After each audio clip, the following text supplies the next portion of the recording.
Good evening, ladies and gentlemen. My name is Annette Hodges. I live at 602 West Ridgeway Street.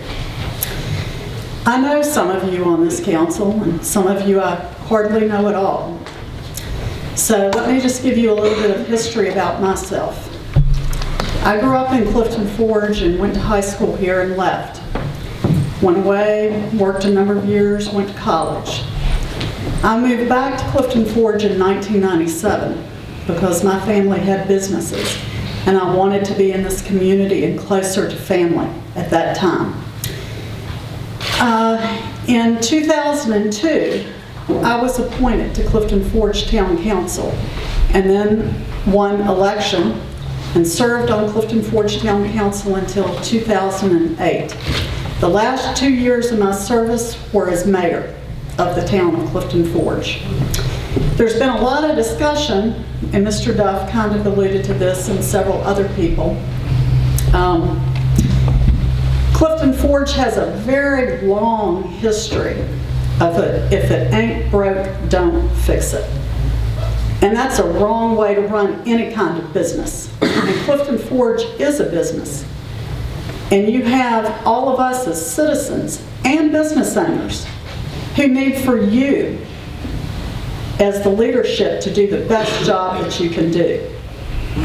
And quite frankly, your handling of this whole matter of Ms. Burcham and whether or not she's going to continue to be in your employment, you have entirely mishandled. It's been very sad that you've played this out publicly in different places in different ways. Shame on you. That's my feeling about that. My feeling about Ms. Burcham is that I have known Darlene since probably about 2005, 2006, something along that line. I served on the Roanoke Valley Allegheny Regional Commission with her and learned a great deal from her in that time. And every time that we ever went to one of the actual meetings that the state has, Ms. Burcham would come up and talk to us about in Clifton Forge, even though she wasn't responsible for us.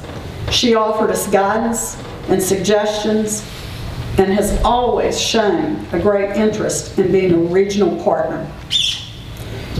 And I had the opportunity over the last weekend, the Thanksgiving weekend, to meet Ms. Burcham's daughter, who is also a town manager, actually a city manager for the city of Hampton.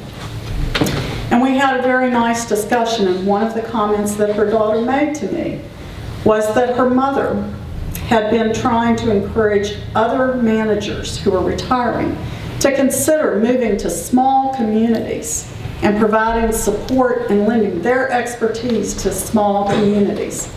Because often small communities who are in desperate need of the grant money and the resources to really improve their infrastructure and maintain their communities don't really have the resources to pay to get some of the better managers. So I thought that was very commendable on her part.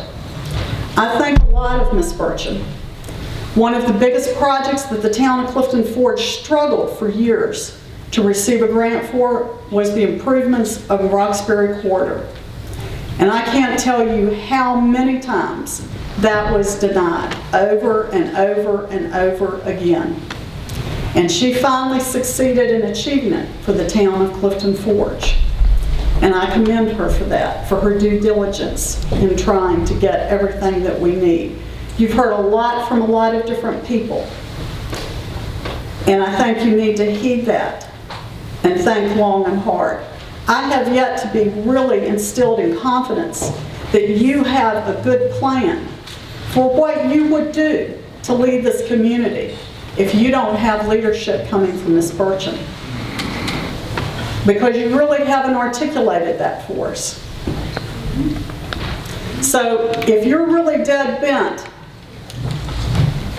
on getting rid of Ms. Burcham, I suggest you begin to do a much better job of articulating that. But I hope that's not what you'll choose to do, because I think she's a great asset to this community. I had the opportunity to attend a program from the Roanoke Valley Allegheny Regional Commission, And it was called Handmade in America, and it was in Asheville, North Carolina. And all the things that they told us about small communities need to achieve, we are right there. The little coffee shops, the multiple restaurants, the theaters, the art schools, the things that people want to come to your community for. And we're right there. And the person that's helped us get there is Ms. Burcham. And